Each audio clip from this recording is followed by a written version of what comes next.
Es lo que se conoce como pus o material purulento. Siempre que hay pus es un proceso agudo.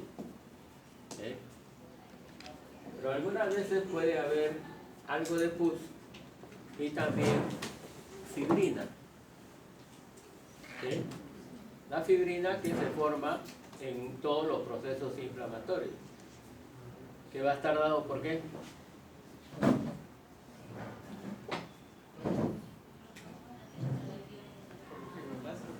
¿Cómo? Los fibroblastos.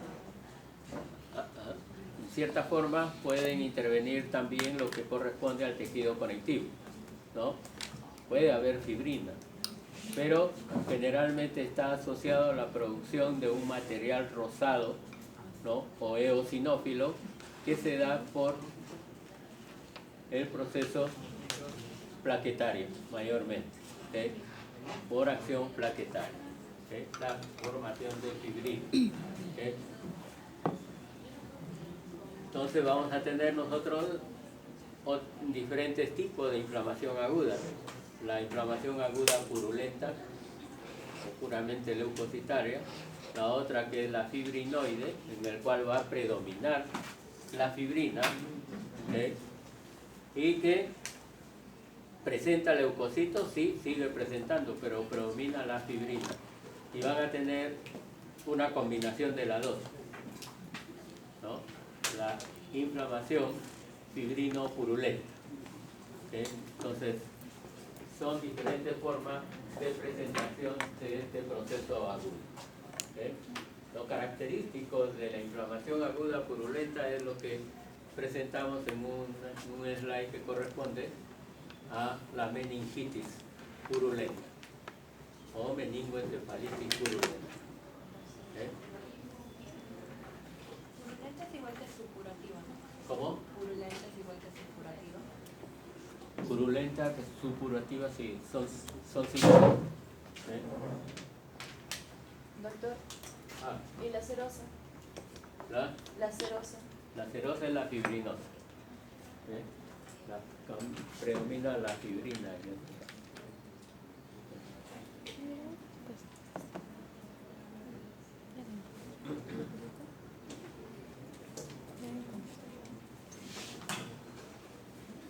Bien, entonces no va a haber problema con inflamación aguda. Poco tiempo de evolución, predominan los polimorfos nucleares, ¿no?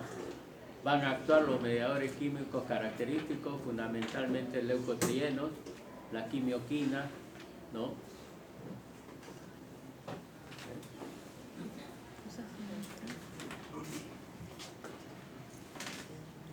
Aparte de que los mediadores químicos participan de todo el proceso inflamatorio, ¿no? Y hay otros elementos como el factor de agregación plaquetaria que también hemos mencionado, ¿no?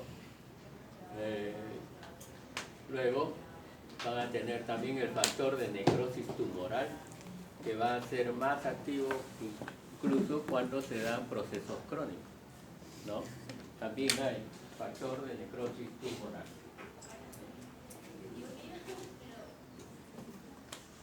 ¿Y qué pasará cuando hay una inflamación crónica? ¿Qué células predominan?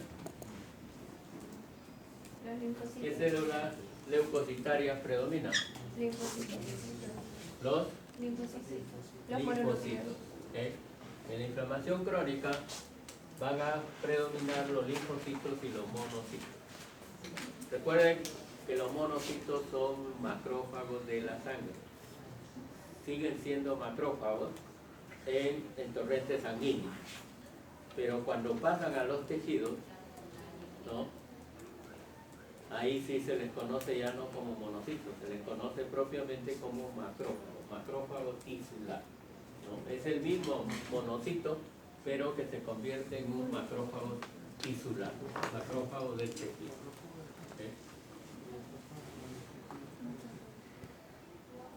Bien, les decía entonces que antes había hasta 4 formas de reconocer los tipos de inflamación: la aguda, la subaguda, la crónica y la crónica granulomatosa. Hoy en día han quedado 2 nomás, aguda y crónica. ¿Okay? La subaguda ya no lo consideran porque algunos consideraban de que había aumento de eosinófilos, ¿no?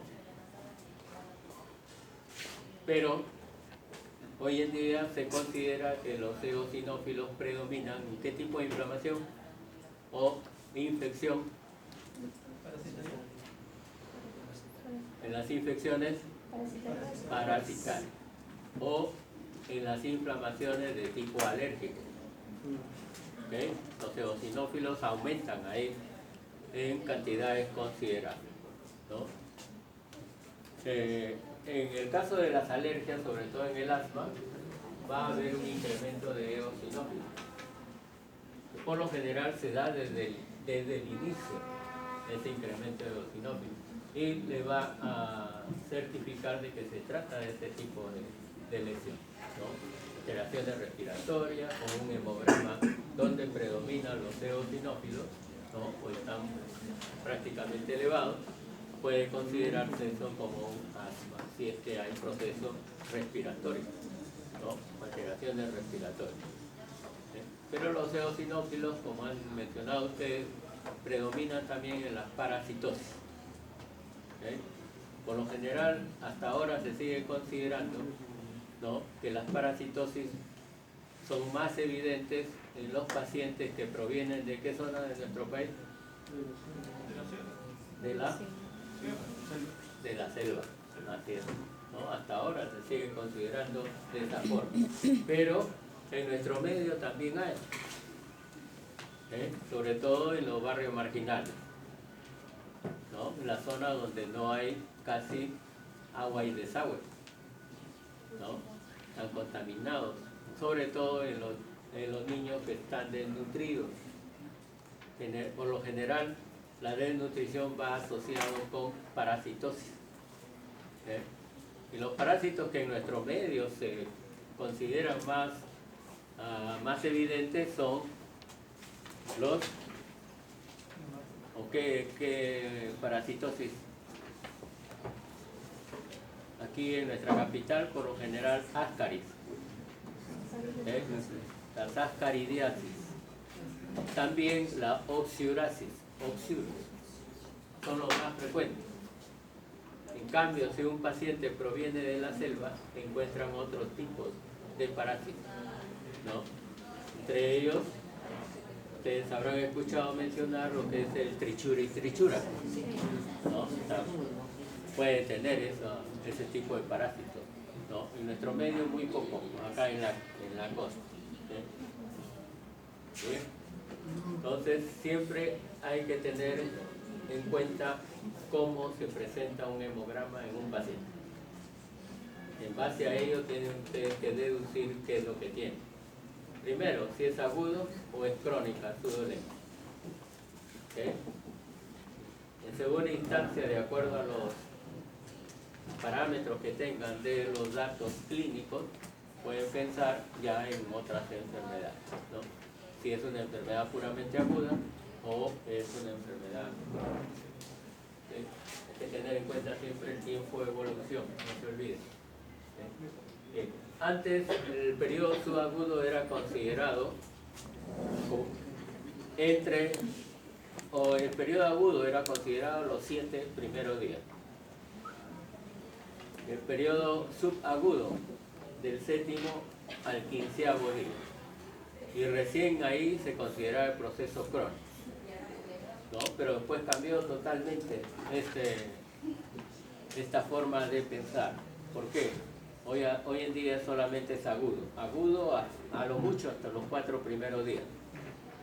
Después viene el proceso crónico, que puede durar hasta el 15º día.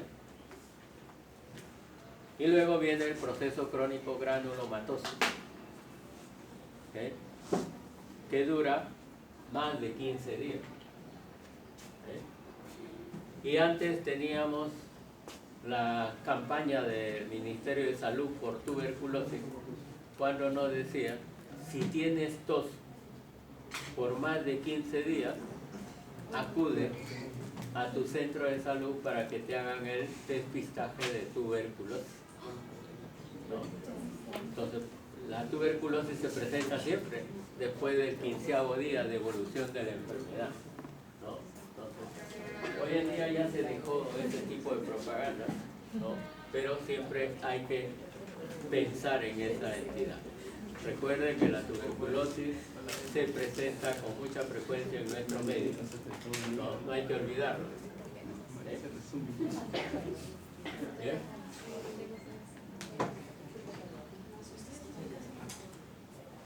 ¿Qué caracteriza al proceso crónico entonces?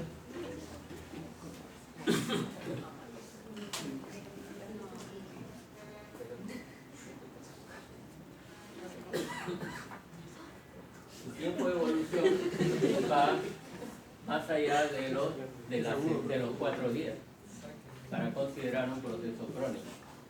¿De acuerdo? Y definitivamente tienen que ver su hemograma, ¿no? Para confirmar si está en esa etapa o no. ¿Ven? Y luego otros exámenes auxiliares que le ayuden a confirmar la enfermedad. ¿Ven?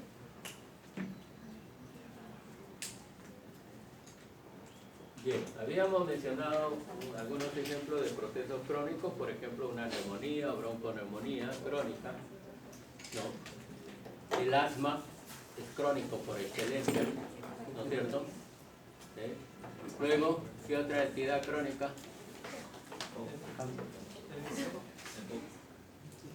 Todas las infecciones que sean a repetición son consideradas crónicas. Por ejemplo, una persona puede tener una neumonía o bronconeumonía en una semana, se resuelve y después de otro proceso otra vez vuelve a presentarlo. Entonces ahí se considera que sigue siendo crónica. ¿Okay? Solo que se le denomina así crónica a repetición. Algunos utilizan el término de reagudizada, cuando recién otra vez se vuelve a presentar, ¿no? Entonces, una enfermedad muchas veces cuando es crónica siempre va a estar considerada ese tipo de enfermedad crónica. Y luego vamos a tener la crónica granulomatosa, que se caracteriza ¿por qué se le llama así? Por la presencia de granuloma, ¿no es cierto? Por la presencia de granuloma. ¿Eh? Creo que estamos en hora. 10 minutos. ¿Okay? Muy bien, un break para que den su